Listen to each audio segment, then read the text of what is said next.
أعوذ بالله من الشيطان الرجيم. بسم الله الرحمن الرحيم.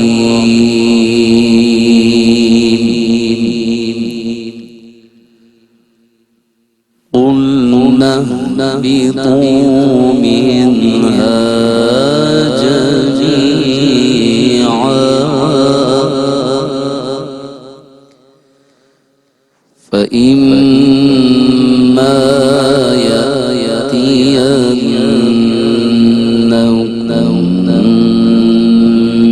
مني هدى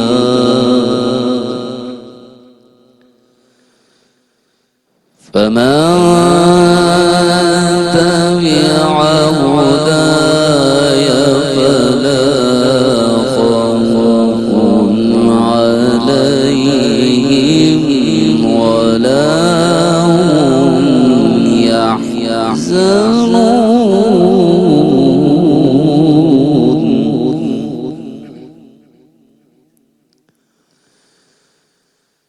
تبع هداي فلا خوف عليهم ولا هم يحزنون.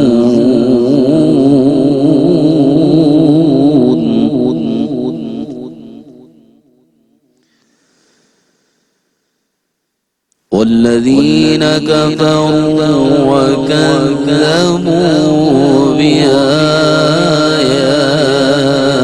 بآياتنا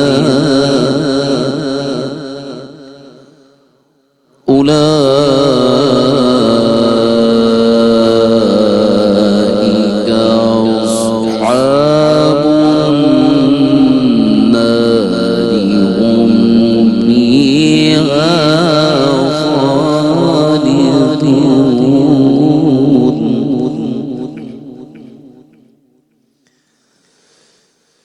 فإما يأتينكم مني هدى فمن تبع هداي فلا خوف عليهم ولا هم يحزنون.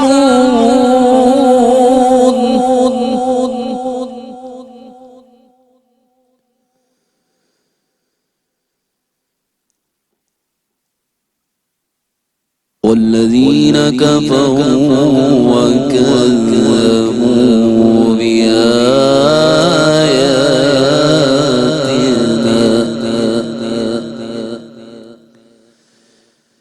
والذين كفروا وكذبوا بآياتنا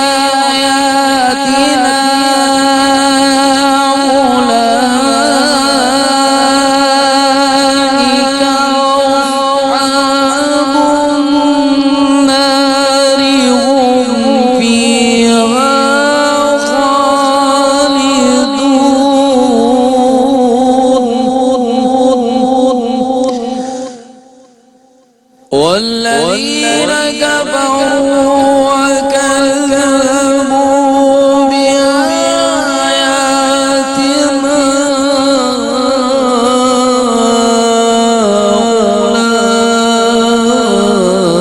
أولئك أصحاب النار هم فيها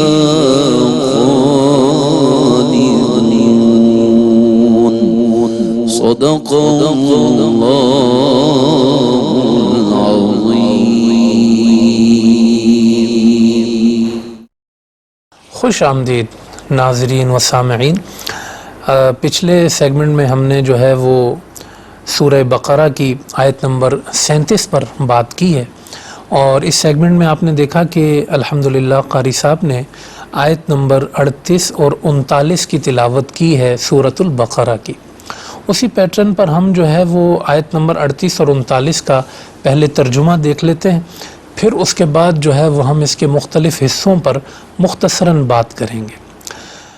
اللہ پاک نے ارشاد فرمایا کہ قلنا، ہم نے فرمایا، اہبطوا منہا جمیعا، کہ تم سب جنت سے اتر جاؤ، فَإِمَّا يَأْتِيَنَّكُم مِّنِّي هُدًى، پھر اگر تمہارے پاس میری طرف سے کوئی ہدایت آئی، فَمَن تَبِعَ هُدَايَ، تو جس نے میری اس ہدایت کی پیروی کی، فَلَا خَوْفٌ عَلَيْهِمْ وَلَا هُمْ يَحْزَنُونَ، تو نہ ہی ان پر کوئی ڈر ہوگا اور نہ ہی وہ غمگین ہوں گے۔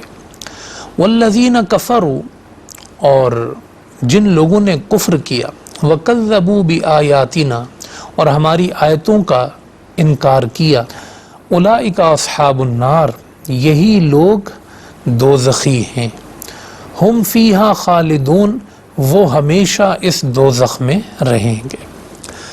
حضرت آدم علیہ السلام کی توبہ کا اس سے پہلے آیت میں ذکر ہوا تھا، اور آیت نمبر 38 کے آغاز میں اللہ پاک نے فرمایا کہ ہم نے یہ فرمایا کہ آپ جنت سے اتر جائیں۔ اہبطوا، حبوط کے معنی ہوتے ہیں اتر جانا۔ اس رکوع میں اس سے پہلے بھی ایک مرتبہ یہ آ چکا ہے کہ ہم نے کہا کہ آپ جو ہے وہ زمین کی طرف اتر جائیں، اور یہاں پر دوبارہ یہ لفظ استعمال ہوا اہبطوا، کہ آپ جو ہے وہ جنت سے اتر جائیں۔ اچھا، پہلے جو اہبطوا کا لفظ استعمال ہوا تھا وہ اس بھول کا ایک لازمی نتیجہ تھا، جو بتایا گیا کہ اب یہ بھول ہو گئی ہے تو اب آپ کو زمین کی طرف اترنا پڑے گا۔ دوبارہ جو اہبطوا کا لفظ آیا کہ اب یہاں دوبارہ فرمایا گیا کہ آپ جنت سے جو ہے وہ سارے اتر جائیں، تو اب اس کا معنی یہ ہے کہ وہ امتحان ذکر کرنا مقصود ہے کہ جس امتحان کے لیے جو ہے وہ ہم آپ کو اتار رہے ہیں، وہ امتحان جو ہے اس آیت کریمہ میں بیان کیا گیا۔ سامعین، آپ یہاں پر یہ بھی اندازہ لگائیں کہ جنت میں حضرت آدم علیہ السلام رہ رہے ہیں، اور بھول ہوتی ہے تو انہیں زمین کی طرف اتارا جاتا ہے۔ ایک بات تو یہاں پر بڑی واضح ہمیں سمجھ میں آئی کہ دنیا میں بعض لوگ یہ کہتے ہیں کہ جی آپ تو کسی خیالی جنت کی بات کرتے ہیں، پتہ نہیں وہ ہوگی بھی یا نہیں ہوگی۔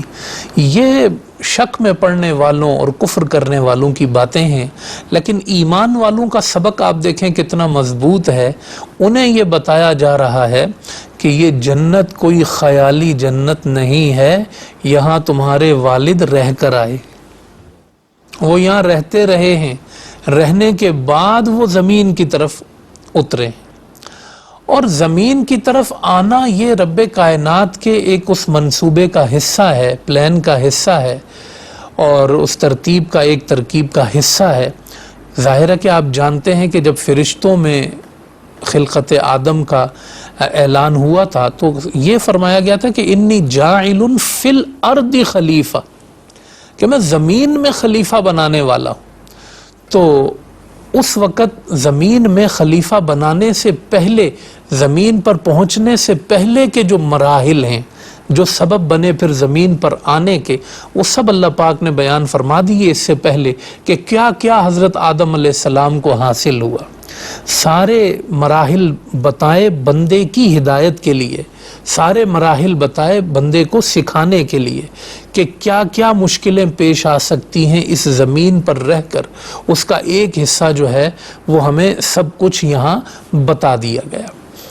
اچھا، یہ جو حبوط ہے یعنی زمین کی طرف اترنا، اب یہاں پر یہ ذہن میں سوال آتا ہے کہ حضرت آدم علیہ السلام زمین کے کس حصے کی طرف اترے ہیں؟ ظاہر ہے کہ قرآن کریم جگہوں کو متعین نہیں کرتا ہے عموماً بیان میں، تو یہاں کوئی جگہ کا نام تو نہیں لیا گیا ہے، اور احادیث طیبہ کی طرف اگر ہم نظر دوڑاتے ہیں تو مختلف صحابہ کرام کے اقوال و آثار میں جو صحیح الاسناد ہیں اس میں ہمیں یہ بات ملتی ہے کہ حضرت آدم علیہ السلام جو ہے وہ سرزمین ہند کی طرف اتارے گئے، جیسے کہ حضرت ابن عباس رضی اللہ تعالیٰ عنہ نے یہ ارشاد فرمایا ہے، اور روح المعانی میں یہ بات ذکر کی گئی کہ حضرت آدم علیہ السلام جو ہیں وہ سرزمین ہند پر سراندیب کے مقام پہ جوز نامی ایک پہاڑ تھا،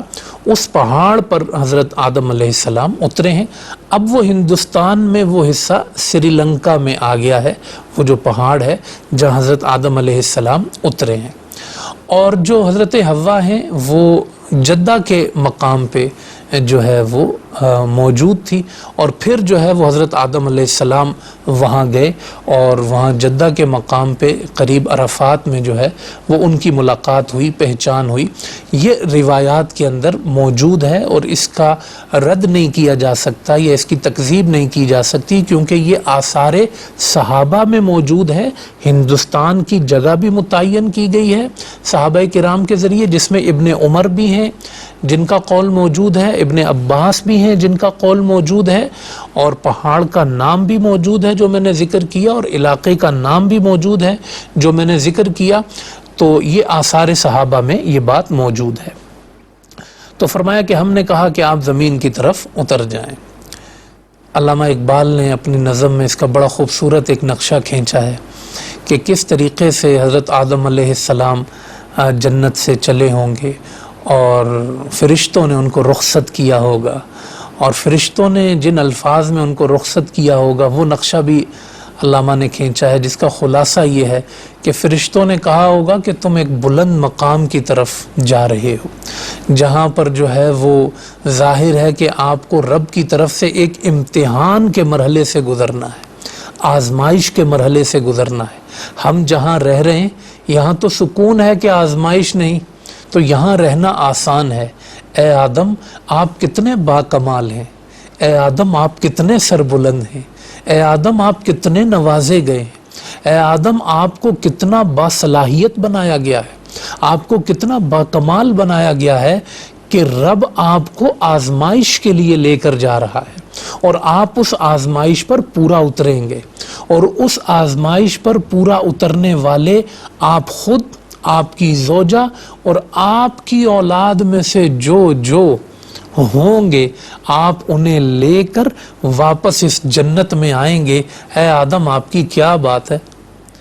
تو بظاہر یہ لگ رہا ہے کہ حضرت آدم جنت سے اتر رہے ہیں، مگر حقیقت یہ ہے کہ جب وہ جنت سے اترے تھے تو دو تھے، اور جب جنت میں پلٹ کے جائیں گے، اللہ اکبر، نبیوں کا، صدیقین کا، شہداء کا، صالحین کا، اپنی نیک اولادوں کا ایک قافلہ لے کے جنت میں جائیں گے۔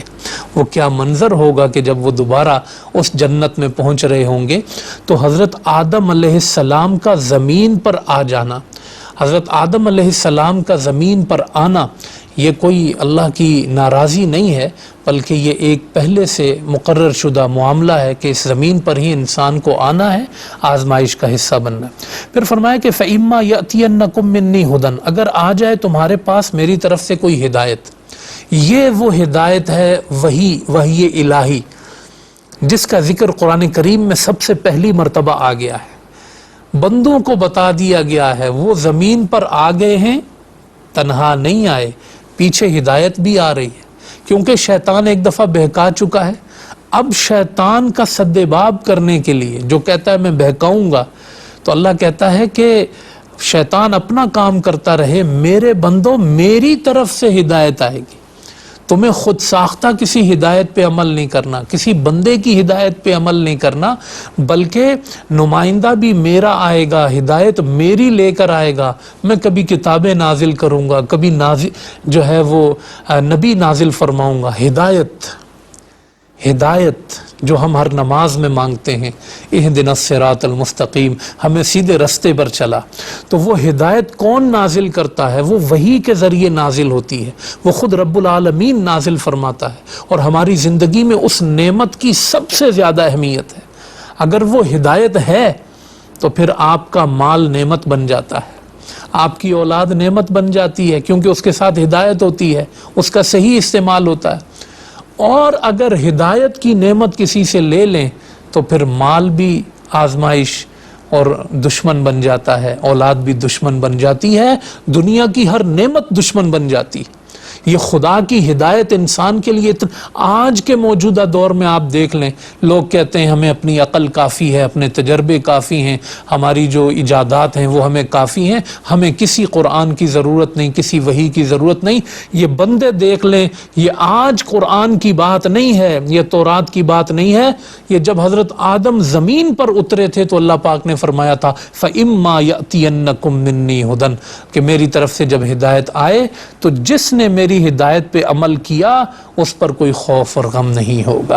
یہ خوف اور غم نہ ہونا یہ جنت کی ایک صفت ہے، جہاں کوئی ٹینشن نہیں، کوئی خوف نہیں، نہ ماضی کا خوف، نہ مستقبل کا کوئی غم۔ یہ اللہ پاک کس کو ہدایت کر دیتا ہے، یہ جنت کس کو نوازتا ہے، یہ بے خوفی اور امن یہ کس کو عطا کرتا ہے، جو اس رب کی وحی پر آنے والی ہدایت پہ عمل کرتا ہے۔ پھر آخری آیت میں فرمایا کہ جو کفر کرتے ہیں، ہماری آیتوں کو جھٹلاتے ہیں۔ آیات جو ہے یہ آیتن کی جمع ہے، اس کے معنی ہے نشانیاں۔ قرآن کریم میں آیات کا جو لفظ ہے نشانی کا، یہ آفاق کے لیے بھی استعمال ہوا ہے، آسمانوں زمینوں کی جتنی نشانیاں اللہ نے بنائی وہ بھی آیات ہیں۔ نمبر 2، معجزات کے لیے بھی استعمال ہوا ہے۔ ایک نبی جو معجزہ دکھاتا ہے نا اپنی قوم کو، وہ چیلنج بھی ہوتا ہے اور ایک نشانی بھی ہوتی ہے اس کے رب کی جانب سے۔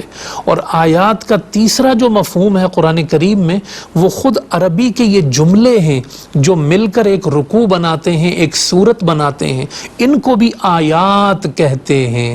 تو اس سے پتہ چلا یہ سارا عالم آیات ہے، نبیوں کے معجزے آیات ہیں، ولیوں کی کرامات آیات ہیں، اور اس کے ساتھ ساتھ قرآن کا ایک ایک پیراگراف آیت ہے، قرآن کی ایک ایک لائن آیت ہے۔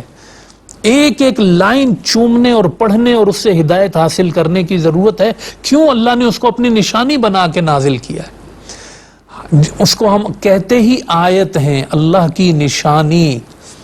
تو اللہ کی نشانیوں سے جڑنا ہے۔ حضرت آدم زمین پر تشریف لائے تو نشانی لے کر آئے، رب کی ہدایت لے کر آئے، اس نشانی سے جڑنا ہے۔ اس تسلسل میں آخری نبی اور آخری کتاب حضرت محمد مصطفیٰ صلی اللہ علیہ وسلم اور قرآن کریم وہ آیات کی صورت میں ہمارے سامنے موجود ہے۔ تو اس لیے فرمایا والذین کفروا، ہاں جو کافر ہو جاتے ہیں، اس ہدایت کے منکر ہو جاتے ہیں۔ جنہوں نے ہدایت کی پیروی کی وہ تو چلے گئے بے خوف ہو کے جنت کے رستے پر، جنہوں نے کفر کیا، میں نہیں کسی ہدایت کو مانتا، میرے لیے اپنی عقل کافی ہے، میرے لیے اپنی سوچ کافی ہے، تو فرمایا اولئک اصحاب النار، یہ جہنمی ہیں، ہم فیہا خالدون، اور ہمیشہ اس جہنم میں رہیں گے۔ یہ آیت نمبر 38 اور 39 کی تفسیر مکمل ہو گئی، اور آج کا جو ہمارا پروگرام ہے اس کا بھی الحمدللہ بخیر و خوبی اختتام ہو گیا ہے۔ اگلے پروگرام میں انشاءاللہ ہم حاضر ہوں گے سورہ بقرہ کے 5ویں رکوع کے آغاز کے ساتھ، اور یہی تفسیر کا انداز ہوگا انشاءاللہ۔ اور آپ اسی طرح قرآن کی محبت، اس کی تعلیم اور اس کے ذوق و شوق کے لیے ہمارے ساتھ جڑے رہیں۔ اللہ ہم سب کا حامی و ناصر ہو۔ وما علینا الا البلاغ المبین۔ الف لام